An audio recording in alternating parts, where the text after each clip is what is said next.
Bonjour à tous, j'espère que vous allez bien. Et aujourd'hui, je voudrais vous proposer un exercice de géométrie qui s'appelle le théorème de Dros-Farny. Alors écoutez bien l'énoncé. On a un triangle ABC et on va tracer ses trois hauteurs, histoire de définir son orthocentre. Une fois que son orthocentre H est tracé, on va tracer deux droites perpendiculaires qui passent par H, en rouge sur la figure. Et une fois que ces deux droites sont tracées, je vais tracer en noir tous les points d'intersection entre les droites rouges et les côtés du triangle. Ok. Une fois que ceci est fait, j'appelle X le milieu du segment formé par les intersections entre les droites rouges et la droite BC. J'appelle Y le milieu du segment formé par les intersections entre les droites rouges et la droite AC. Et j'appelle Z le milieu entre les intersections entre les droites rouges et la droite AB. Bien, maintenant que les points X, Y, Z sont tracés, ce qu'on vous demande de démontrer, c'est que les points X, Y, Z sont alignés. Voilà, vous voyez, quand je déplace les droites rouges sur la figure, les points X, Y, Z sont bien alignés. Ça, c'est ce que je vous propose de démontrer. Mettez la vidéo sur pause et prenez du temps pour chercher cet exercice. Nous, on se retrouvera tout à l'heure pour discuter de la solution. Bon courage!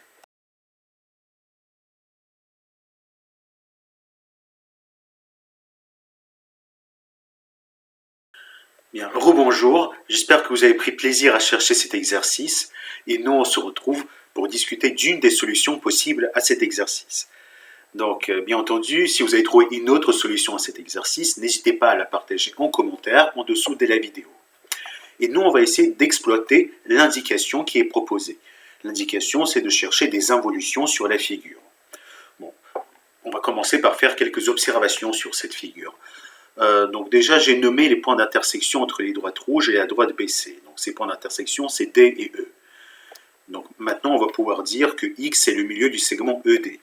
Et ça, c'est quelque chose qu'en termes projectifs, ça se dit comme ED, X et le point à l'infini sont quatre points harmoniques sur la droite BC.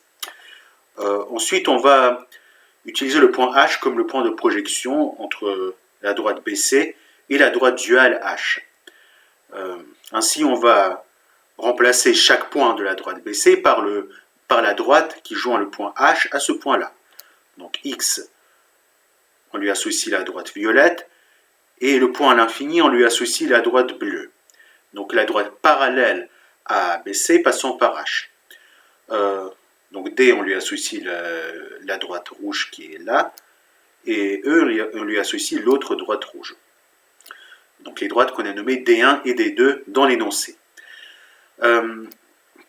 Alors maintenant, on va pouvoir dire que D1, D2, HX et A sont harmoniques sur la droite duale H, où A, c'est la droite parallèle à BC passant par H. Voilà, ce que je viens de dire, c'est que cette droite-là, cette droite-là, cette droite-là et cette droite-là forment quatre points harmoniques sur la droite duale H. Donc je rappelle que la droite duale H, c'est l'ensemble des droites qui passent par le point H. Ok.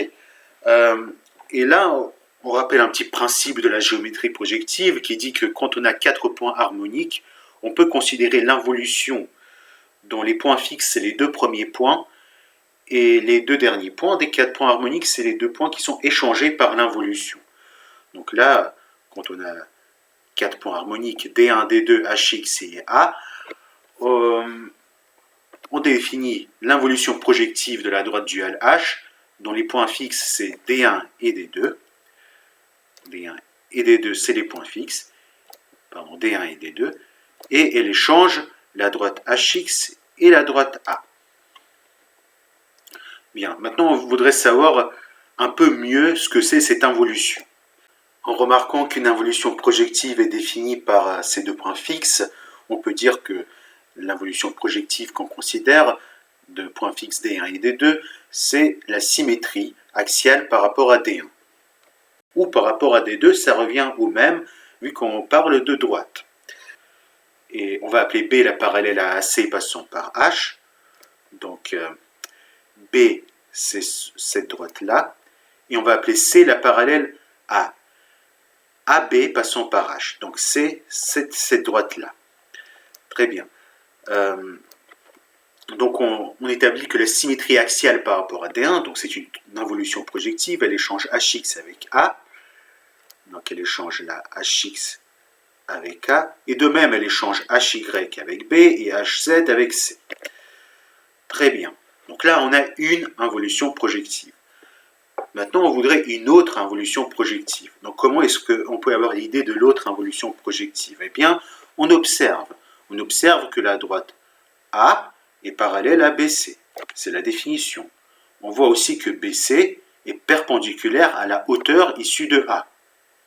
Donc, la droite A est perpendiculaire à la hauteur issue de A, autrement dit à HA. Or, l'orthogonalité de la droite duale H, c'est-à-dire la transformation qui a une droite passant par H associée à la droite orthogonale passant par H, c'est une transformation projective, parce qu'elle conserve les angles. C'est la justification qu'on aurait aussi pu donner pour montrer qu'une symétrie axiale, c'est une transformation projective, parce qu'elle aussi, elle conserve les angles. Donc, l'orthogonalité conserve les angles, donc c'est une transformation projective. Et ça n'échappe à personne que si on applique deux fois l'orthogonalité, on retombe sur la droite de départ. Donc c'est une involution. L'orthogonalité est une involution projective sur la droite duale H. Elle n'a pas de point fixe réel pour le coup. Elle a des points fixes complexes, mais elle n'a pas de point fixe réel. Et on voit qu'elle échange la droite A avec la droite AH, c'est ce qu'on a dit en fait, la droite A avec la droite AH, elle échange la droite B avec la droite BH et la droite C avec la droite CH. Pour être exhaustif, on peut aussi dire qu'elle échange les droites D1 et D2. Bah oui, parce qu'elles sont perpendiculaires. Très bien. Donc là, on a deux involutions projectives. Et quand on a deux transformations projectives, on a envie de les composer. Donc là, on compose ces deux involutions, d'abord la symétrie axiale, puis l'orthogonalité. Donc la symétrie axiale, j'ai nommé sigma, et l'orthogonalité, j'ai nommé par le symbole habituel par lequel on note la perpendicularité. Donc cette transition projective, on la note orthogonalité rond sigma, ce qui veut dire que d'abord on applique sigma, puis on applique l'orthogonalité. Donc ça devient une transformation projective sur la droite H qui compose les deux transformations projectives. Donc d'abord sigma, puis l'orthogonalité. Ça signifie qu'elle envoie HX. Donc la droite HX est envoyée sur la droite AH. La droite HY est envoyée sur la droite BH. La droite HZ est envoyée sur la droite CH. Et on peut aussi dire que D1 est envoyé sur D2 et D2 est envoyé sur D1. En effet, la symétrie, elle fixe D1 et D2, alors que l'orthogonalité, elle envoie D1 sur D2 et D2 sur D1. Voilà, donc on a composé deux involutions projectives, on obtient une transformation projective. Maintenant, la question c'est, est-ce que la composée de deux involutions projectives est une involution projective? Donc c'est une vraie question. Je vous propose de mettre la vidéo sur pause et de réfléchir avant de regarder la suite. Bien, j'espère que vous vous êtes rendu compte que la réponse c'est non. La composée de deux involutions projectives n'est pas forcément une involution projective. Alors il y a quand même une affirmation partielle, c'est une transformation projective, parce que une transformation projective, c'est juste une transformation qui conserve les birapports.